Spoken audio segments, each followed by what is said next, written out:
Assalamualaikum students. How are you today? Fine? Alhamdulillah. Welcome back to Indonesian class with me, Miss Nunung Hartanti. Are you ready to start the lesson? Okay, let's say basmalah together. Bismillahirrahmanirrahim. Okay, students, do you remember what have we learned last week?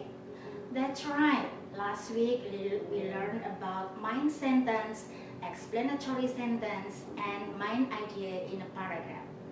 Minggu lalu kita belajar tentang kalimat utama, kalimat penjelas, dan ide pokok dalam paragraf. Okay students, today we are going to learn about how to find main idea in a paragraph. Nah, tentu kalian masih ingat bagaimana cara menemukan ide pokok dalam sebuah paragraf. Cara menemukan ide pokok paragraf adalah dengan menemukan letak kalimat utama paragraf tersebut. Masih ingat kan letak kalimat utama paragraf? Ya benar, ada yang di awal paragraf atau kita sebut paragraf deduktif, ada yang di akhir paragraf atau kita sebut paragraf induktif, dan ada yang di awal dan di akhir paragraf atau kita sebut paragraf campuran. Nah, berikut ini akan Miss tampilkan contoh paragraf yang kalimat utamanya terletak di awal paragraf atau paragraf deduktif.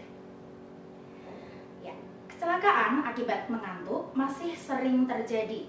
Tercatat sepanjang tahun 2018 sudah 12 orang meninggal karena kecelakaan mobil, terutama di jalan tol.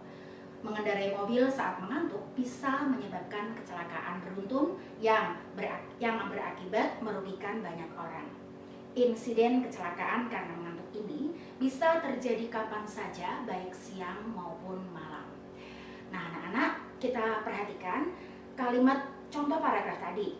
Ya, masih ingat kan ciri-ciri paragraf deduktif atau paragraf yang kalimat utamanya terletak di awal? Yang pertama adalah ada repetisi atau pengulangan kata di kalimat kedua dan seterusnya. Perhatikan, kata kecelakaan ada di kalimat pertama, ada di kalimat kedua, dan ada di kalimat ketiga dan keempat. Perhatikan. Nah, ya. Kalian lihat ada repetisi atau pengulangan kata pada kata kecelakaan.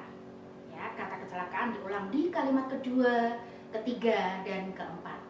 Jadi, kalimat utama pada paragraf tersebut ada di awal paragraf atau kita sebut paragraf deduktif. Jadi, ide pokok paragraf tersebut ada di kalimat pertama, kecelakaan akibat mengantuk masih sering terjadi. Nah, ide pokok paragraf pada kalimat utama bisa kita temukan secara eksplisit, tersurat atau tertulis sama persis di kalimat utama, dan ada yang secara implisit atau tersirat atau tidak tertulis pada paragraf. Jadi merupakan ringkasan dari kalimat utama. So easy, right? Okay students, let's review the lesson. What have we learned? Right, we learn about how to find main idea in a paragraph. Hari ini kita belajar tentang bagaimana menemukan ide pokok paragraf. And now for your homework, look at first term book on page 22 until 23, find main idea in a paragraph. Untuk tugas, lihat buku tema 1 halaman 22 sampai halaman 23, temukan ide pokok paragraf di bacaan tersebut. Okay, that's all for today. Let's close by saying hamdalah. See you next time inshallah. Bye bye. Wassalamualaikum warahmatullahi wabarakatuh.